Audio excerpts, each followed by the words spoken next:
मेरा नाम सुल्तान सिंह पालीवाल है।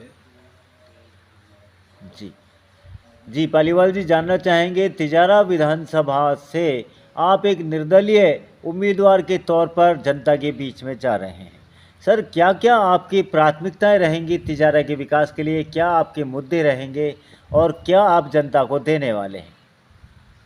मैं जब से राजनीति में आया हूँ, जब से मैंने ये देखा है कि तिजारा हमेशा से वंचित रहा है। तिजारे के बहुत से नुमाइंदे विधानसभा में पहुँचे, लेकिन उन्होंने तिजारे की भावनाओं को आहत करते हुए उसको उपेक्षित ही रखा है।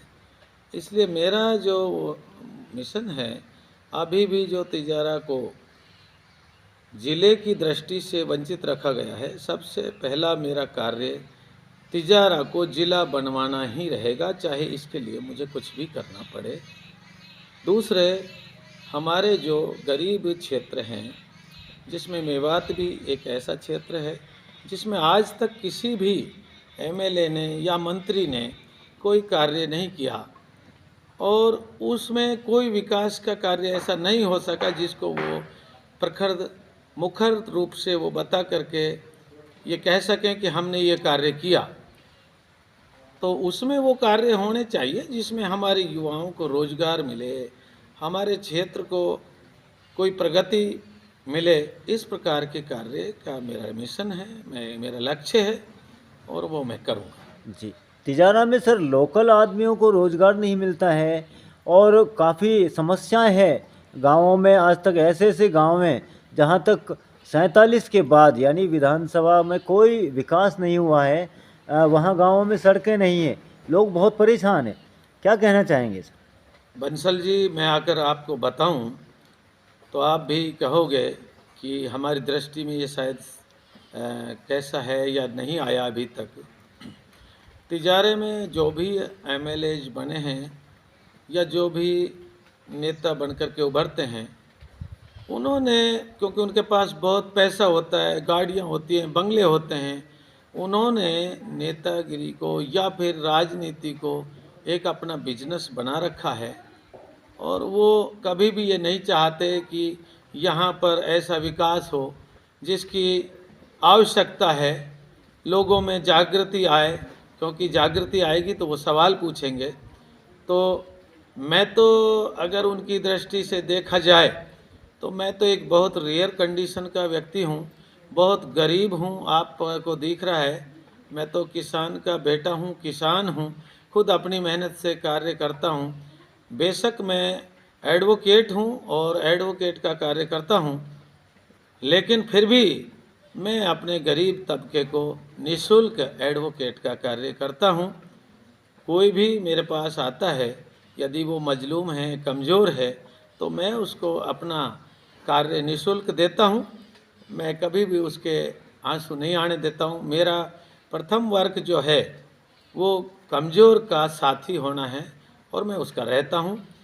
और मेरा जो विज़न है वो ये है कि कोई भी यदि वंचित भाग प्रगति पे आएगा तो उस क्षेत्र में दिखाई देगा, और उस क्षेत्र के लोगों में रोज़गार अगर आएगा तो हमारा क्षेत्र खुशहाल होगा। तो मेरा जो विज़न है वो ये है कि हमारे क्षेत्र में रोज़गार के लिए शैक्षणिक दृष्टि से और रोज़गार की दृष्टि से वो कार्य किए जाएं जो हमारा क्षेत्र खुशहाल हो सके, और गरीब क्षेत्र जो हमारा ऐसा क्षेत्र है जो वास्तव में बहुत सालों से वंचित चला आ रहा है, उनको वो लाभ मिलना चाहिए। सर, तिजारा की जनता को क्या कहना चाहेंगे? मैं तिजारे की जनता को यही कहना चाहूँगा कि आप लोग जाति, धर्म और उन पर विश्वास करके जो वोटों का विभाजन करते हैं, मेरा तो ये मानना है कि यदि आप जाति धर्म से ऊपर उठ करके तिजारे के विकास की ओर सोचें तो शायद तिजारा अग्रणी हो सकता है विकास की दृष्टि से, और जो आज तक ये वंचना को, वंचित पने को झेलता आ रहा है, उसमें आगे जा सकता है। अपने नुमाइंदे उसकी आवाज़ अगर उठाते हैं और किसी व्यक्ति को चाहे वो निर्बल है तो आपके वोटों से ही सबल होता है, लेकिन मेरा जो है विज़न वो ये है कि किसी भी बात को अगर मुखर दृष्टि से रखा जाता है और एक बेबाक वक्ता की तरह उसको अगर विधानसभा में रखा जाता है तो उस पर ज़रूर ध्यान दिया जाएगा। यदि हम कहीं भी किसी कार्य को करने में अक्षम हैं तो हम किसी से राय ले सकते हैं, लेकिन किसी कार्य को करने की नीयत ही नहीं है तो शायद उसको नहीं कर पाएंगे। सबसे पहला कार्य है हमें अपनी नीयत ऐसी करनी चाहिए जिस कार्य को हम कर सकें, अपने क्षेत्र की आवाज़ को उठा सकें। जी सर, बहुत बहुत धन्यवाद। Thank you.